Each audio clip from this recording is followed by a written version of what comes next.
যে দলের নেতা কর্মীরা বৃষ্টিকে ভয় পায় না, বুলেটকে ভয় পায় না, সেই দলকে ঠেকিয়ে রাখার সাধ্য কারণে সংগ্রামী জনতা অপর্যায়ে বক্তব্য রাখবেন ইসলামী আন্দোলন বাংলাদেশের সংগ্রামী যুগ্ম মহাসচিব, ইসলামী আন্দোলন বাংলাদেশের মুখপাত্র কাজী আতাউর রহমান, মাওলানা কাজী আতাউর রহমান এ পর্যায়ে মহাসমাবেশের ঘোষণাপত্র পাঠ করবেন ইনশাআল্লাহ।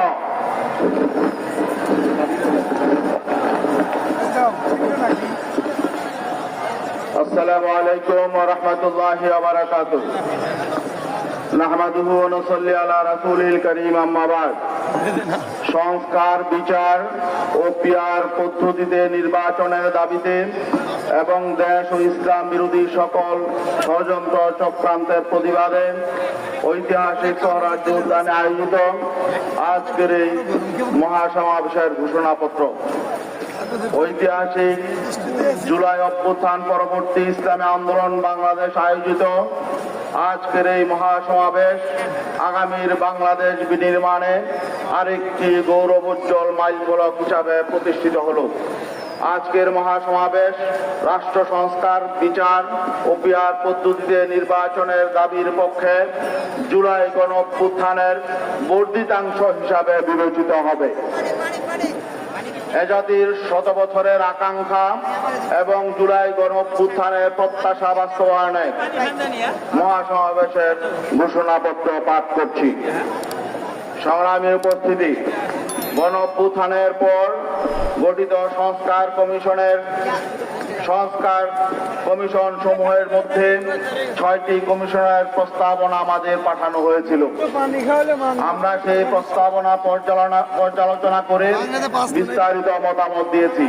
ভবিষ্যৎ স্বৈরতন্ত্র রোধ করা, সুশাসন প্রতিষ্ঠা করা এবং রাষ্ট্র পরিচালনায় জনমতের প্রতিফলন নিশ্চিত করার বিষয়টি মুখ্য রেখে আমরা আমাদের প্রস্তাবনা জমা দিয়েছি।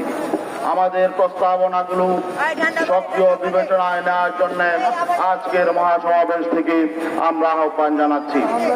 সংস্কার নিয়ে দ্বিতীয় দফা আলোচনা চলমান রয়েছে, সেটা বিবেচনায় নিয়ে আজকের এই জনসমুদ্র থেকে আমরা ঘোষণা করছি যে ঘোষণা 1, সংবিধানের মূলনীতি হিসাবে সাম্য, মানবিক মর্যাদা ও সামাজিক সুবিচারের সাথে আল্লাহর উপর পূর্ণ আস্থা ও বিশ্বাসী হবে রাষ্ট্র পরিচালনার মূলনীতি।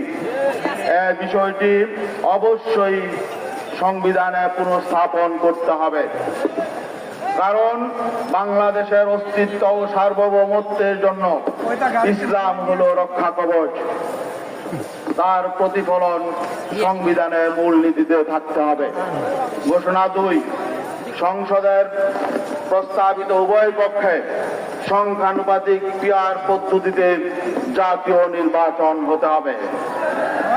ঘোষণা 3, জুলাই 24-এর গণ অভ্যুত্থানের প্রত্যাশা বাস্তবায়নে বৈষম্যহীন শোষণ, নিপীড়ন ও দুর্নীতিমুক্ত বাংলাদেশ বিনির্মাণে জাতীয় ঐক্যমতের ভিত্তিতে আগামী জুলাই মাসের মধ্যে জুলাই সনদ ঘোষণা করতে হবে।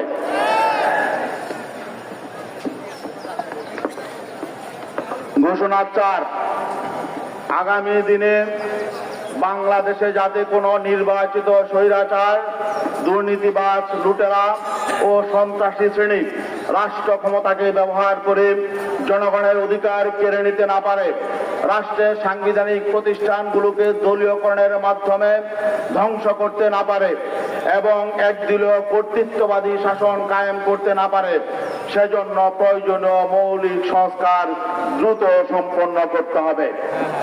ঘোষণা 5, সুষ্ঠু নির্বাচনের জন্য লেভেল প্লেইং ফিল্ড অপরিহার্য, সেটা নিশ্চিত করার জন্য জনপ্রশাসনকে ঢেলে সাজাতে হবে। পতিত ফ্যাসিবাদের সহযোগী যারা এখনো জনপ্রশাসনে কাজ করছে তাদেরকে চিহ্নিত করে দ্রুত অপসারণ করতে হবে, না হলে তারা দেশকে অস্থিতিশীল করার অপচেষ্টা করেই যাবে। ঘোষণা 6, পতিত ফ্যাসিবাদের বিচার নিশ্চিত করতে হবে। এবং বিদেশে পলাতক অপরাধীদেরকে আটক করার জন্য কূটনৈতিক প্রচেষ্টা আরো জোরালো করতে হবে। ঘোষণা 7, দেশ থেকে পাচারকৃত অর্থ উদ্ধারে সক্রিয়, কার্যকর ও দৃশ্যমান উদ্যোগ গ্রহণ করতে হবে। ঘোষণা 8, দেশে চাঁদাবাজি, সন্ত্রাস ও খুন খারাপ বিরুদ্ধে প্রশাসনকে আরো কার্যকর ও অবিচল করতে হবে। ঘোষণা 8, দেশে চাঁদাবাজি, সন্ত্রাস, খুন খারাপ বিরুদ্ধে প্রশাসনকে আরো কার্যকর অভিযোগ করতে হবে। ঘোষণা 9, ভারতের সাথে কৃত সকল চুক্তি জনসম্মুখে প্রকাশ করতে হবে এবং সকল দেশ বিরোধী চুক্তি বাতিল করতে হবে। ঘোষণা 10, জাতীয় নির্বাচনের পূর্বে সকল পর্যায়ে স্থানীয় নির্বাচন সম্পন্ন করতে হবে।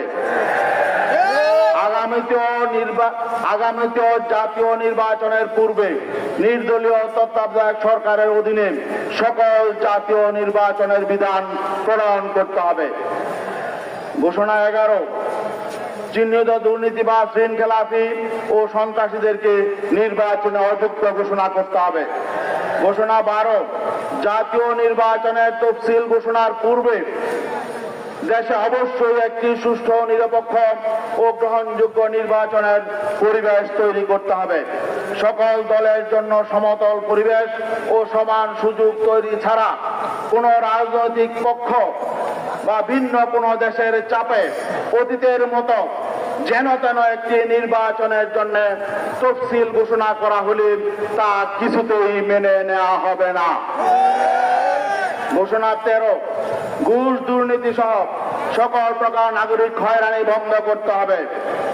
কোন নিরপরাধ ব্যক্তির বিরুদ্ধে শুধু রাজনৈতিক কারণে হয়রানিমূলক মামলা বন্ধ করতে হবে। হয়রানিমূলক সকল মিথ্যা মামলা প্রত্যাহার করতে হবে। দেশের কোথাও কোনো রকম মব সৃষ্টির সুযোগ করে দেওয়া যাবে না। মব সৃষ্টিকারীদের দমনে যথাযথ আইনি পদক্ষেপ গ্রহণ করতে হবে। ইসলাম ও দেশের স্বাধীনতা, সার্বভৌমত্ব বিরোধী যে কোনো কার্যক্রমে দ্রুততম সময়ে আইনি পদক্ষেপ নিতে হবে যাতে গণবিক্ষোভ পুঞ্জীভূত না হয়। ঘোষণা 14, দেশ বিরোধী, ইসলাম বিরোধী সকল ষড়যন্ত্র চক্রান্ত মোকাবেলায় সাম্রাজ্যবাদ, সম্প্রসারণবাদ ও আধিপত্যবাদী শক্তির বিরুদ্ধে জাতীয় ঐক্য গড়ে তুলতে হবে। ঘোষণা 15, আগামী জাতীয় নির্বাচনে দুর্নীতিবাজ, চাঁদাবাজ ও সন্ত্রাসী শক্তির বিরুদ্ধে দেশপ্রেমিক ও ইসলামী শক্তির ইস্পাত কঠিন ঐক্য গড়ে তুলতে হবে। ঘোষণা 16, রাষ্ট্রের স্বাধীনতা, সার্বভৌমত্বের সুরক্ষা, জনগণের জানমাল ও ইজ্জতের নিরাপত্তা বিধান, সাম্প্রদায়িক সম্প্রীতি সুরক্ষা, সর্বত্র শান্তি শৃঙ্খলা প্রতিষ্ঠা এবং কাঙ্ক্ষিত উন্নতি ও অগ্রগতির লক্ষ্যে রাষ্ট্রের সকল পর্যায়ে ইসলামের সুমহান আলোকিত আদর্শের অনুশীলন করতে হবে। এই মহাসমুদ্রে যে ঘোষণা পাঠ করা হলো, আমরা কি সবাই এই ঘোষণার সাথে একমত আছি? সবাই সমস্যরে হাত তুলে সম্মতি জ্ঞাপন করি। আগামীর এই ঘোষণাপত্র হল আগামী নতুন বাংলাদেশের সনদপত্র। আরেকটা বিষয় বলতে চাই, সামনে এখানে যেহেতু ঢাকা বিশ্ববিদ্যালয়ের পাশে আমরা সমাবেশ করছি, আগামীতে ঢাকা বিশ্ববিদ্যালয়ের ছাত্র সংসদ ডাকসু নির্বাচন হবে। ইসলামী আন্দোলন বাংলাদেশ সহ সকল ইসলামপন্থী, ইসলামী ছাত্র আন্দোলন বাংলাদেশ সহ সকল ইসলামপন্থী ছাত্র সংগঠন আগামী ঢাকা বিশ্ববিদ্যালয়ের ডাকসু নির্বাচনে প্রতিদ্বন্দ্বিতা করবে। ঢাকা বিশ্ববিদ্যালয়ের ছাত্রদেরকে এই চ্যালেঞ্জ মোকাবেলার জন্য আমরা এখন থেকে আহ্বান জানাচ্ছি। ধন্যবাদ।